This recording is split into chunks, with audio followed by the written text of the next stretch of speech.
Hello. Today I've put together a video that I call a crash course in your subconscious mind. It's to help us understand why we continue to do what it is that we no longer want to be doing. Imagine living the life of your dreams, living with optimum health, being surrounded by all the abundance and money you could ever desire, experiencing loving, healthy relationships. Hello, my name is Pam Wright. I'm Australia's leading tapping expert and stress specialist with over 30 years experience.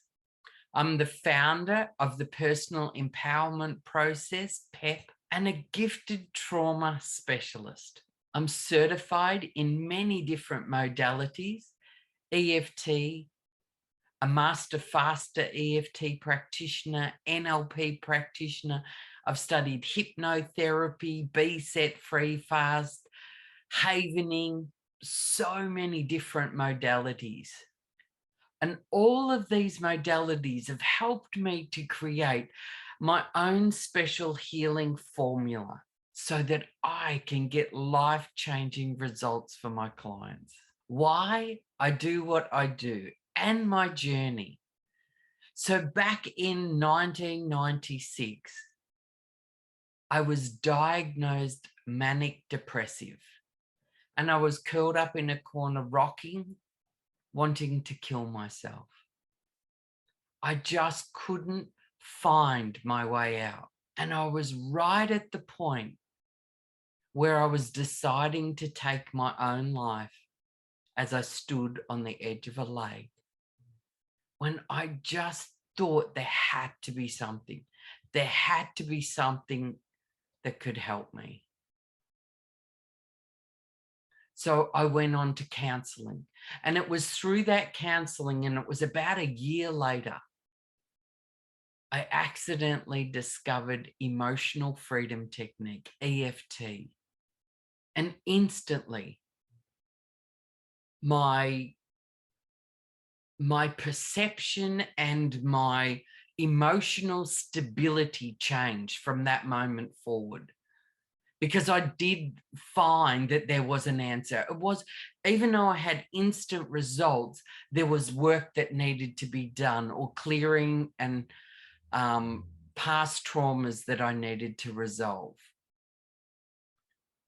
And then in 1999, actually right at the end of 1999, 2000, I studied emotional freedom technique with Gary Craig. It was where you would receive videos and you would do a home course, and then you would apply for the certification. And from that moment until this, I have not stopped learning and working with people. I was working with people way back then. I was working with youth within the school system. And after I studied the EFT, it just got me really passionate and enthusiastic about finding all the different ways that we can resolve some of our past traumas, some of the experiences that we've experienced, and our beliefs that we quite often create from a very, very young age. And we can re-look at them beliefs and perhaps change them as well. And in 2009, 2010, I brought Robert Smith out to Australia, and I studied the faster EFT, which was this beautiful combination of everything I had studied. It was the emotional freedom technique. It was the NLP, the neuro-linguistics programming, which is how we think, how we internalize our external world. It was also some hypnotherapy, some be set free fast, and this profound foundation that we are not broken. There is nothing wrong with us. We are operating perfectly from all the experiences that we have experienced.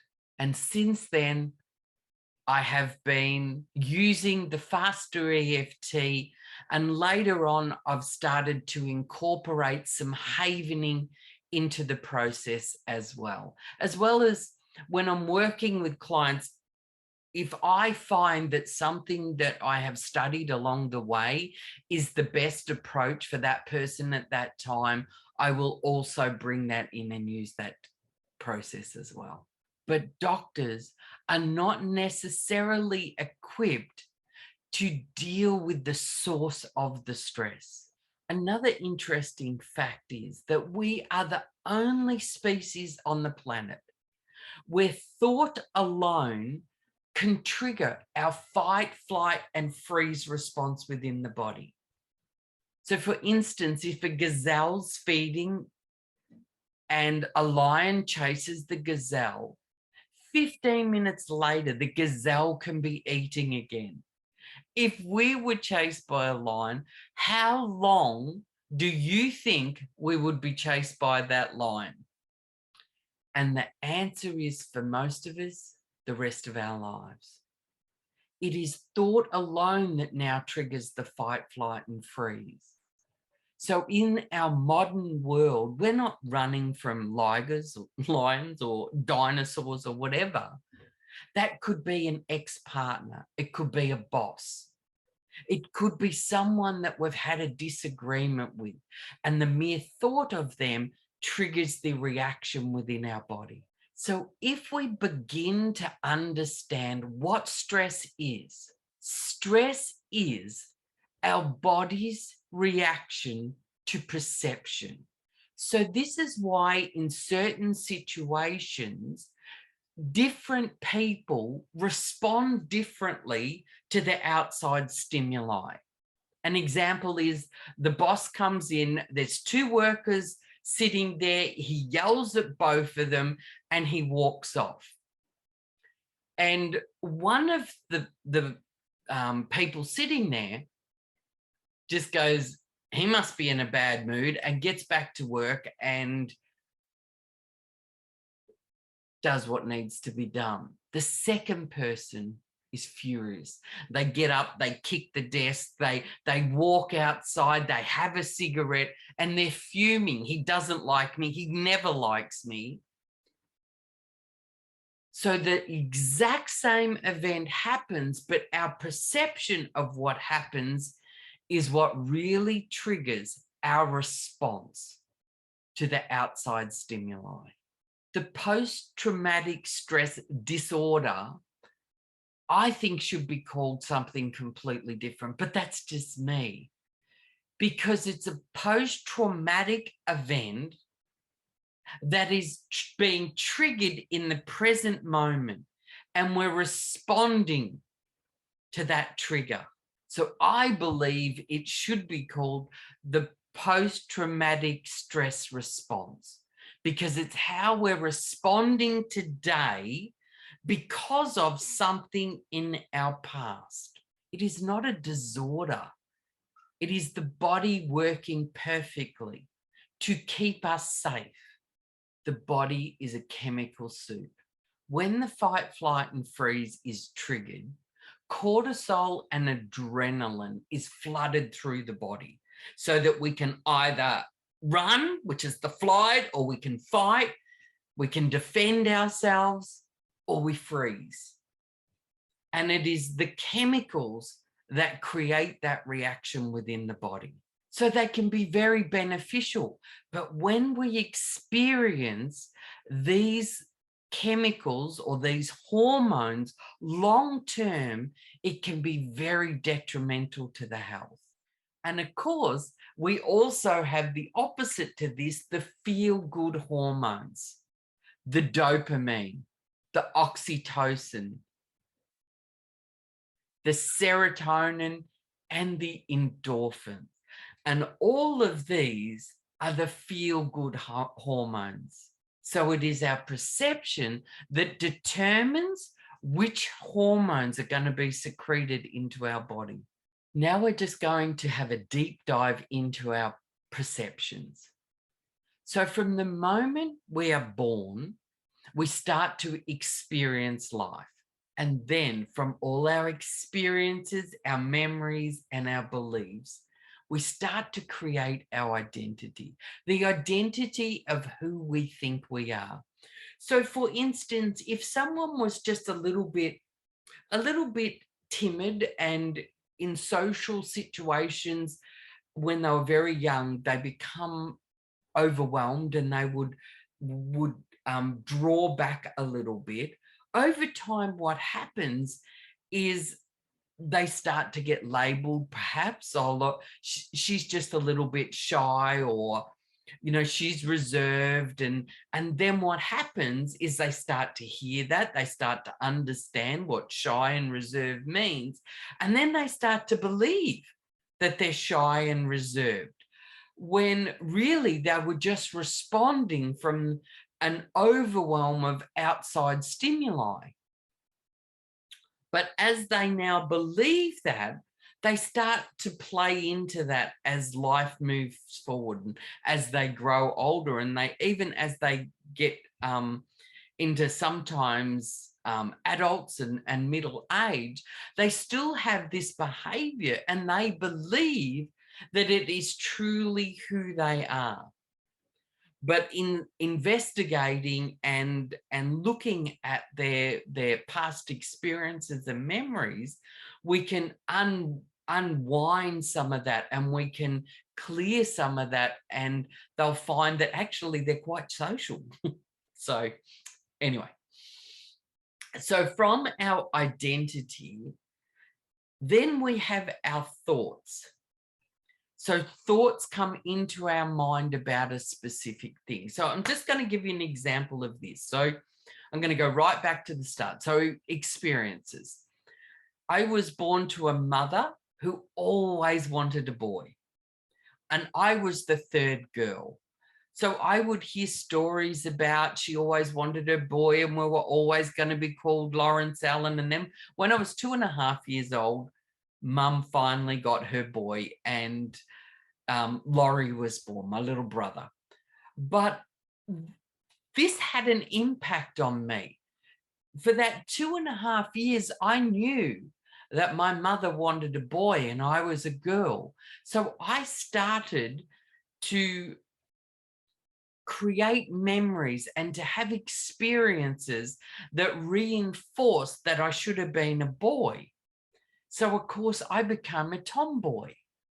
And I was a very good tomboy, and I would always be out playing in the mud.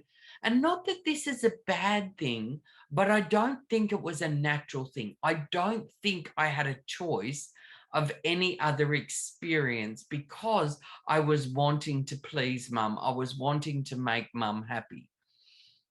I believe that I'm a tomboy, and anything to do with being outside, being rough, being ready, getting things done, billy carting, riding the tractor down there, whatever it was, I was into it.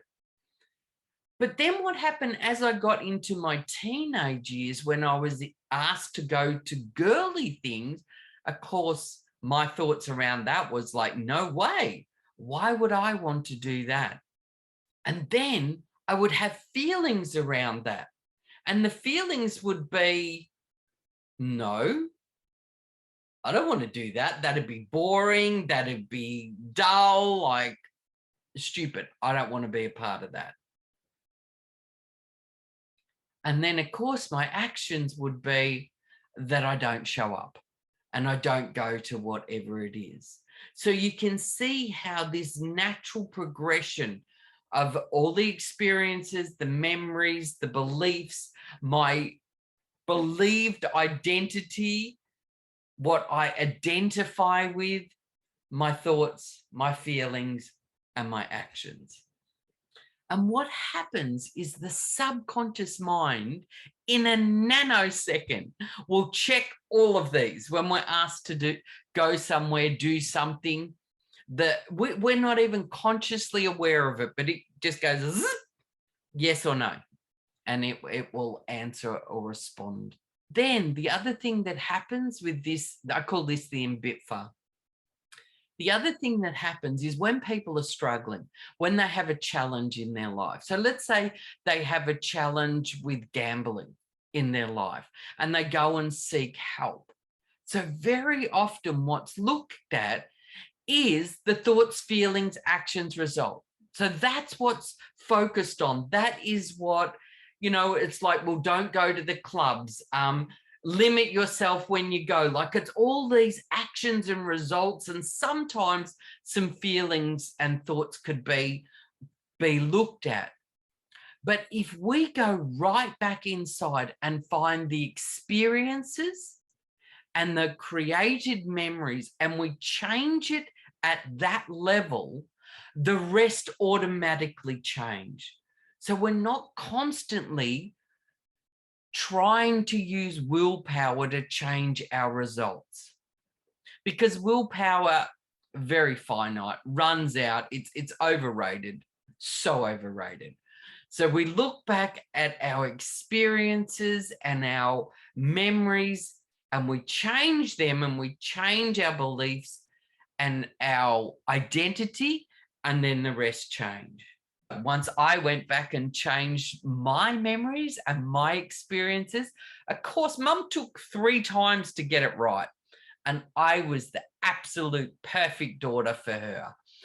And I buy into that, and I change all them old memories. And then when I'm invited to go to some lingerie party or some makeup party or a spa date, am I into that? You betcha. I love being pampered. So once we change it, we change our actions and we change the results we get in life. Our relationship with our subconscious is so important. And I had it once described in a book called, I think it was The Code of Joy. This is what I got from the book. I don't know that there was much else I got from the book, but I very much got this from the book. And they described the subconscious mind as an elephant. And our conscious mind, this is like the iceberg in other metaphors that we can use, but I really like this one. So we've got the elephant is the subconscious mind.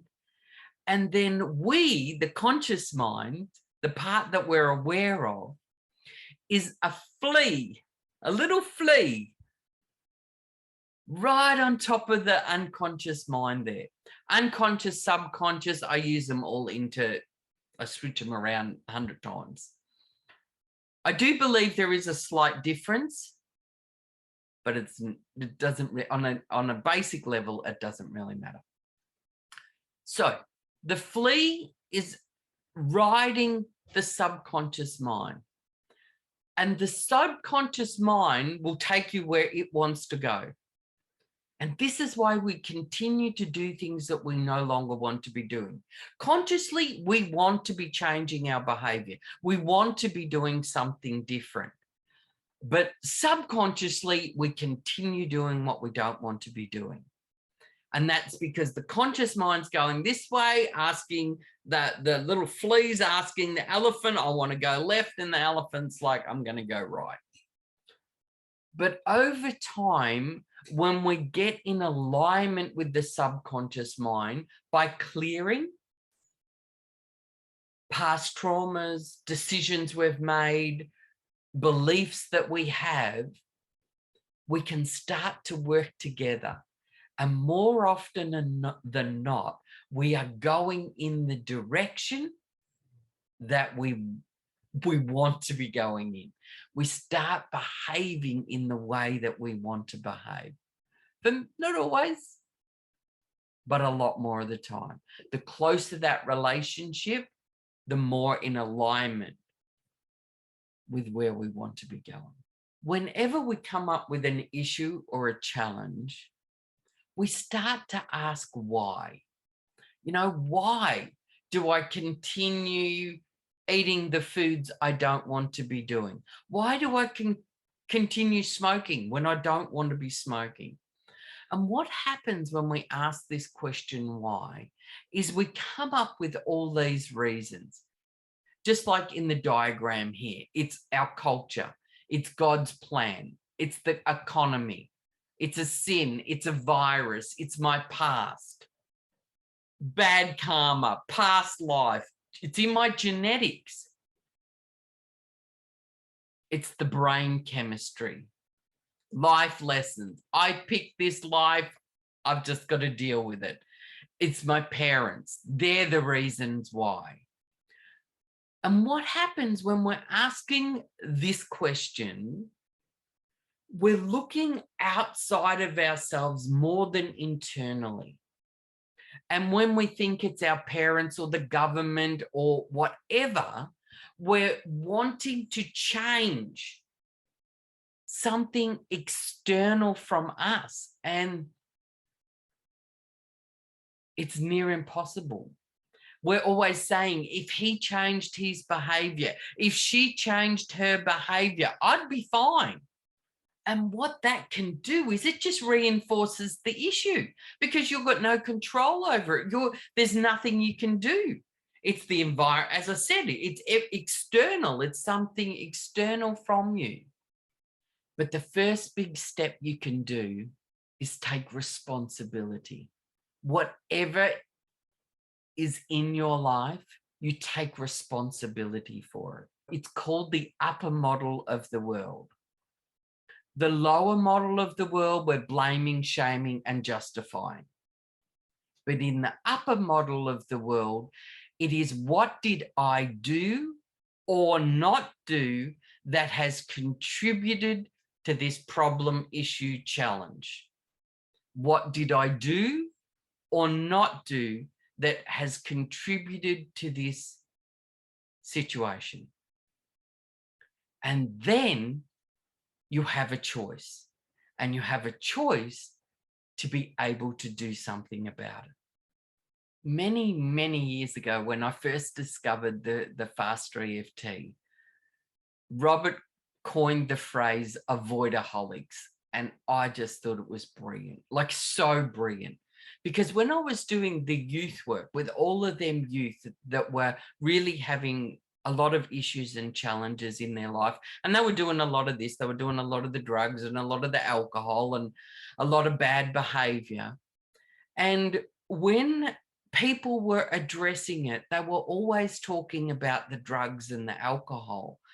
And I would constantly think, probably from my own experiences, it was like, but it's not about the drugs and alcohol. What is it that is creating them to do that? And you'll see on the chart here, I've got the problems there. And so there's something inside of us that we do not want to be feeling. We do not want to be experiencing it. We don't want to be facing it. And we will do whatever we can not to experience it and not to face it. And what that means is we perhaps go and drink, and we start drinking to avoid what we're feeling or what we're facing, what we don't want to face. And then what happens over time, the drinking becomes the problem. But the drinking's not really the problem. But it is creating stress in your family, in your money, in your health, you're doing illegal things in your relationships. Like it's having a real impact on your life. So you're looking at the alcohol. Or it could be that you choose to do the drugs, both prescription or illegal drugs.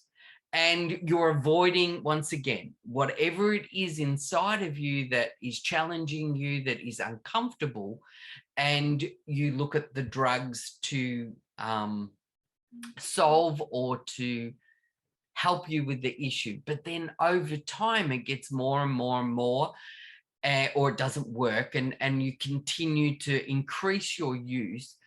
And then it starts to impact your health. You're doing something illegal. It can be, it's impacting you financially. It's impacting your relationship. And as you can see, and there's many, many other things. This is just a brief example of, you can be doing excess TV, binge watching TVs, and now that we have series that we can binge watch, lots of people binge watch whole series, or they can have movie marathons that go throughout the night. You can be internet, you can be social media, it can be eating. Eating was one of my favorites, still is at times, and gambling. But there can be shopaholics, exercising to extreme. It's not that any of these things are bad. It is when we do them in extremes to avoid what it is we don't want to be looking at. If you have a behavior that's creating a challenge in your life, you may want to look back a little bit further to see what it is that you don't want to be looking at, facing, or feeling. And quite often they can be traumas, both big and little as well. When I talk traumas, there's big traumas and there's big T's and little T's. Quite often it can be something quite insignificant, but it was a vulnerable time, or you were in a vulnerable space when it happened and you weren't feeling safe. And that little thing that happened had a big impact on you. And now I'll just talk briefly now on beliefs. So many of us have beliefs that we just believe them to be true. And how we create a belief is that we have proof. There's been experiences, there've been events that have happened in your life, as well as you have the emotional support. So you have the emotions as well as the events. And these two together is what create a belief. So at one time, you perhaps believed in Santa Claus, and perhaps that's something that you no longer believe in. Or you could still believe in it. Your choice, I'm just saying. So, but there was proof and there was an emotional component, and together it created the belief. But beliefs can be changed. Beliefs aren't always permanent. There's so many things, like so many things in your life that you used to believe that you no longer believe. So if you have a belief that's holding you back, that's blocking you, that's limiting you, you may want to look at that. Here's one of my favorites. I'll give you a little snapshot. So we grew up in a time where money didn't grow on trees. I don't know whether parents are still saying that out there, but I know my generation and even the generation after me, a lot of people hear that this money doesn't grow on trees. And as a young person, we believe that to be true. But as you grow older and you start to evaluate it, me in particular, especially when I was working on my money issues, it's like, you know what? That's just a lie. That is such a lie. Money grows on trees in billions, gazillions of dollars around the world. All the fruit that grows on the trees, all the paper that is grown from the trees. We've got maple syrup, we've got rubber, we've got all of the avocados, the oranges, the apples, the nuts. Like, it is gazillions of dollars. I don't even know if that's a word. But money grows on trees. How cool is that? So I could have went back to all of the proofs. I could have went to the emotions, but what I did is I flooded myself at the time with all of the proof. All of the proof. I just went through all of the proof of everything that grows on trees. That's money. Sure, it's not dollar notes that grows on trees, but it's money. Because you take from that tree what the tree has provided, and you can sell it, barter it, trade it, whatever it is. Exchange, and that is money. I mentioned earlier that when the cortisol and the adrenaline is continually flooding our body, we need to reduce our stress, because long-term, that can have a significant impact. Long-term, that can have a significant impact on our well-being, both mentally and physically.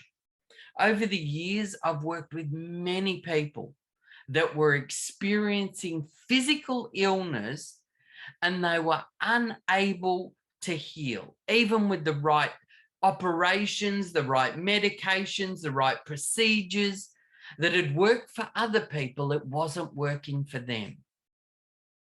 And it was because their stress levels were so high. Now, you can, for many people, they may wrap themselves in cotton wool and they don't go here and they don't. And what happens is over time, their world shrinks. The world is constantly changing. That's the one thing we are guaranteed in life. That change is going to happen. But what we can do is we can change our perception. And we can use tapping to do that. By tapping on the stress, by tapping on our emotional reaction to an outside stimuli, we actually change our internal reaction to the outside stimuli, therefore allowing us to have a different perception. The tapping and the havening are scientifically proven techniques, and we can use these techniques to change our perception. And as we change our perceptions, we change our actions and we change our results in life. If you're looking for private sessions, I offer a free Get Your Happy Back consultation, just to make sure that we're a match, that I know that together we can get results. I hope this video has helped you. Keep tapping. There's also a how to tap video. If you're new to tapping and you don't know how to tap, you may want to check out my how to tap video.